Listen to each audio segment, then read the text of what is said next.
You know, I haven't been to the dentist in a long time. How often should I be making appointments? Every person is really an individual when it comes to making appointments. Every person's different.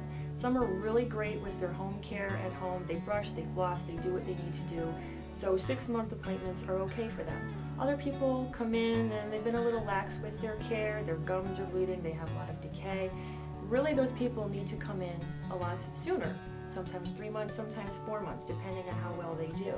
Once we get all the infection under control, all the bleeding gums and whatnot, then we can kind of go ahead and say, all right, it's all right to bump you up to a 6-month recall, providing that we feel comfortable that the patient is doing what they need to do.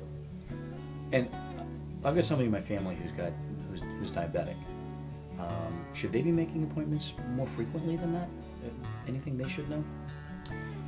If a person has some type of systemic issue, such as diabetes, it would benefit them to come in a bit sooner if they have any problems with controlling gum disease. If they have inflammation of the gums, any type of inflammation in the body is really going to have an effect on the whole body, the gums, everything is connected. If they're doing okay with their home care at home, then it's not really necessary to come in, but it can be detrimental to controlling blood sugar, actually, if there is any inflammation with the gums. Wow. And speaking about gum disease and things like that, I heard a statistic that 50% of people have gingivitis. Is that true, or is that made up? A statistic with gingivitis that kind of goes up and down, but actually it's higher than 50%. I can't give you an exact number, but it's more towards the 70–80%. Really? Inflammation of the gums.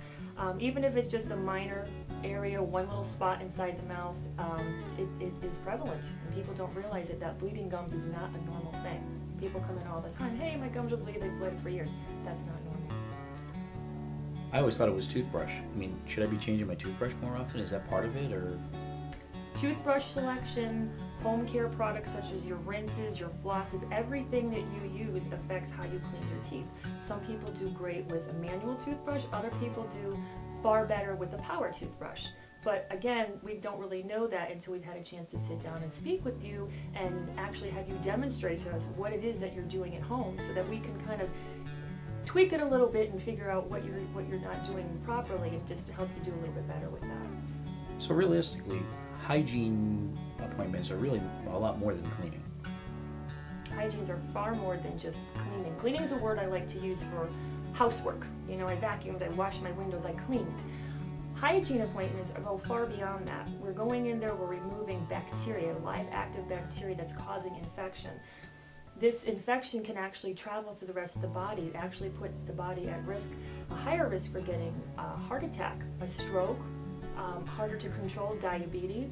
Women that are pregnant have a bigger risk of having preterm babies, low birth weight babies, because of all this infection and inflammation in the body. So once we get that under control, they have a better chance of controlling these risk factors. And it's not to say that if you have gum disease, you will have these other things, but it does put you at higher risk to have those diseases. What else should I know about home care and besides just brushing and flossing? What you can do is try not to fall into the advertising trap. A lot of people go into the grocery stores or the pharmacies and they look at all these products that promise a miracle, whiter teeth, better gum health. It's not one size fits all. There's actually a really small core area of products that we can recommend for you that will help you really maintain a good oral health without having to spend, lots and lots of money, and it's really just a simplified thing. Hey, what's the best part about working here? Why Fiducian Assuming? This office is really great in my opinion. We have really good continuity of care. We try our best to get our patients to come in to see the same provider every time. And I know that when I come back in here, I'm going to see the same patient I saw 6 months ago. However, I know that if that can happen because there's a conflict in schedule, the patient can't be here for some reason and has to come in, if they see another hygienist, I know they're going to get the same quality of care from another hygienist as they would from me. And the same goes for the doctors. Whether the patient sees Dr. Masumi or Dr. Fedorchu, if they need to come in for an emergency, no matter who they see, they're going to get fantastic care.